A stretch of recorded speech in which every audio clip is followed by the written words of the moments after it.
بسم اللہ الرحمن الرحیم۔ مولا وصلی وسلم دائماً ابدا علی حبیب کا خیر خلق کل امی۔ الصلاۃ والسلام علیکہ یا رسول اللہ وعلی آلک و اصحابک یا حبیب اللہ۔ السلام علیکم۔ ایک افسوسناک خبر ہے کہ ہمارے شاہ صاحب چکوال والے وہ خالق کے حقیقی سے جا ملے۔ اللہ پاک ان کی مغفرت فرمائے۔ سید ریاض حسین شاہ صاحب جو پیر صاحب فضل رسول صاحب کے ہاتھ پہ بیعت تھے، جو فیصلہ آباد شریف میں شاہ صاحب کا ایک بہت بڑا مکتب ہے۔ اللہ ان کو کروٹ کروٹ جنت میں جگہ عطا فرمائے۔ ان کے توسط سے ہماری بھی مشکلوں کو آسان فرمائے اور ہمیں بھی جنت میں جگہ دے، آمین۔ پہلی خبر تو یہ تھی۔ دوسرا، آج کا واقعہ عجائب القرآن سے ہے، حضرت موسیٰ علیہ السلام کا، ان کے زمانے کا ہے۔ یہ ہے دوڑنے والا پتھر، ایک ہاتھ لمبا ایک ہاتھ چوڑا چکور پتھر، جو ہمیشہ حضرت موسیٰ علیہ السلام کے جھولے میں رہتا تھا۔ اس مبارک پتھر کے ذریعے موسیٰ علیہ السلام کے دو معجزوں کا ظہور ہوا، جن کا تذکرہ قرآن مجید میں بھی ہوا۔ پہلا معجزہ، اس پتھر کا پہلا عجیب کارنامہ، جو در حقیقت موسیٰ علیہ السلام کا معجزہ تھا، اس پتھر کی دانشمندانہ لمبی دوڑ ہے، اور یہ معجزہ اس پتھر کے ملنے کی تاریخ ہے۔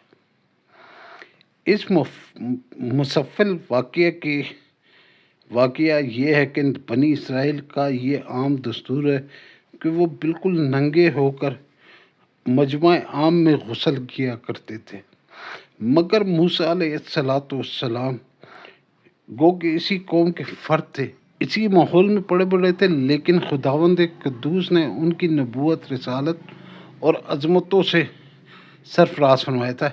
اس لیے آپ کی عصمت نبوت بلا اس حیات سوز بے غیرتی کو کب گوارا کر سکتی تھی؟ آپ بنی اسرائیل کی اس بے حیائی سے سخت نالاں اور انتہائی بیزار تھے۔ اس لیے آپ ہمیشہ تنہائی میں تہبند پہن کر غسل فرمایا کرتے تھے۔ بنی اسرائیل نے جب یہ دیکھا کہ آپ کبھی ننگے ہو کر غسل نہیں فرماتے، تو ظالموں نے آپ پہ بہتان لگایا کہ آپ کے بدن کے اندرونی حصے میں یا تو برس کا سفید داغ ہے یا کوئی ایسا عیب ضرور ہے جسے چھپانے کے لیے وہ کبھی برہنہ نہیں ہوتے۔ ظالموں نے اس تہبند کا، اس تہمت کا اس قدر اعلان فرمایا اور چرچا کیا کہ ہر کوچہ بازار میں اس کا پروپیگنڈا پھیل گیا۔ اس مکروہ تہمت کے شورش میں حضرت موسیٰ علیہ السلام کے قلب نازک کو بڑا صدمہ گزرا اور آپ بڑی کوفت اور اذیت میں پڑ گئے۔ تو خداوند قدوس نے اپنے کلیم اللہ کے اس رنج کو بھلا کیسے گوارا فرماتا اور اپنے ایک برگزیدہ رسول پر ایک ایسی عیب کی تہمت بھلا خالق کے عالم کو کب، کیوں کر، کس طرح پسند ہو سکتی تھی؟ الرحمن الرحیم نے آپ کی بارات اور بے عیبی کو ظاہر کرنے کے لیے ایک ایسا ذریعہ فرمایا کہ دم بزن میں بنی اسرائیل کے پروپیگنڈا، اس کے شکوک و شبہات کے بادل چھٹ گئے۔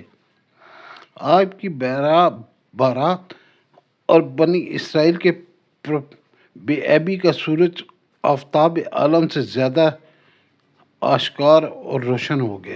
یوں ہوا کہ ایک دن آپ پہاڑیوں کے دامن میں چھپے ہوئے ایک چشمے پر غسل کے لیے تشریف لے گئے۔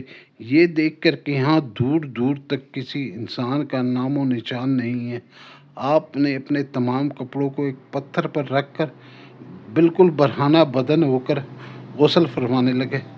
غسل کے بعد جب آپ لباس پہننے کے لیے پتھر کے پاس پہنچے تو کیا دیکھا کہ وہ پتھر آپ کے کپڑوں کو لیے سر پر بھاگا چلا جا رہا ہے۔